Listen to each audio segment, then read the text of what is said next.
In 2002, the California Paternity Justice Act passed through the legislature that would have freed thousands of falsely condemned paternity fraud victims.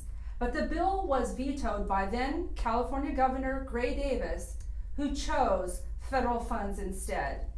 You think this decision is justified? We'll discuss this next on Women Against Paternity Fraud.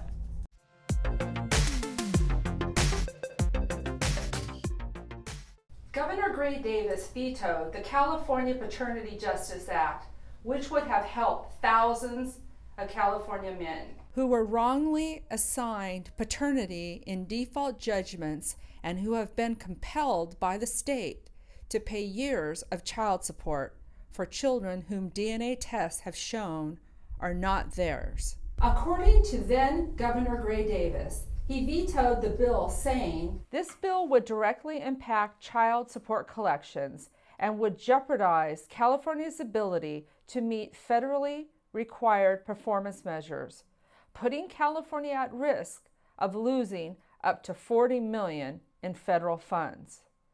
This was at a time when in Los Angeles County, 79% of paternity judgments were decreed by default. Most of these men had no idea they were fathers until their wages were garnished. So essentially, the governor of the most populous state in the union vetoed an effort to reduce paternity fraud, because a reduction in paternity fraud might cost the government money. Governor Davis was not alone in his conclusion that refusing to address paternity fraud is good government and good business. Many other states have opted to look the other way when it comes to adopting legislation against paternity fraud. But why? Due to federal incentives. Federal law does not directly require paternity establishment. Instead, the federal government uses the power of the purse to impose conditions upon state eligibility for receipt of federal funds. Since the 1980s, Congress has operated on the belief that federal welfare expenditures can be offset by recoupment of child support payments from non-custodial parents. Accordingly, federal law requires that a recipient of temporary assistance to needy families, TANF, must assign to the government the right to receive child support payments. The federal government also provides penalties and incentives to the states related to their performance in paternity establishment.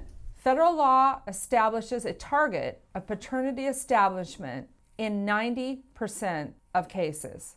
Failure to meet the target subjects the state to an escalating series of program improvement requirements and penalties. In addition, Congress has provided that states with the highest paternity establishment rates will be eligible for bonus or incentive payments from the federal government. With billions of dollars of federal TANF funds and incentive payments at stake each year, the states have tremendous incentives and motivation to pursue high rates of paternity establishment.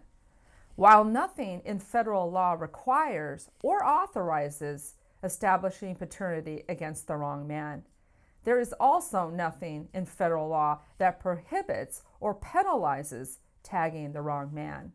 Eligibility for receipt of federal funds under TANF and under the federal incentive formula depends only upon tagging the largest possible number of men, and there is no review or requirement that it be the right man.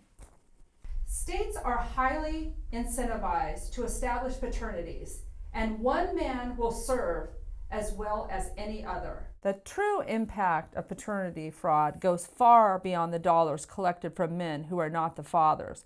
For children facing life-threatening illnesses, such as cancers requiring bone marrow transplants or other medical emergencies, knowing one's biological heritage can be a matter of life and death. Some argue that demanding accuracy in determinations of fatherhood would harm children who have established relationships with men they believe to be their fathers.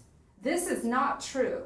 In most cases of paternity fraud, the children have never even met the supposed father. Furthermore, court proceedings for assigning fatherhood do not seek to establish a relationship between a parent and a child. Paternity hearings seek to establish only a financial obligation on the part of the alleged father to the child. Without a doubt, we are a nation in need of fathers. However, fatherhood is a consensual act made by men who choose to have intimate relations or elect to adopt children. It is not a decision that should be made by courts that arbitrarily place financial responsibility for children on unrelated and unwilling men. The children are the real victims in paternity fraud. They deserve better than to have their support paid by extortion. We can't legislate morality, but our laws and policies should be based on the truth. Honoring the truth serves the best interests of the children and communities. Visit our website and become a member. Help us to help paternity fraud victims, because paternity is important to you and to children.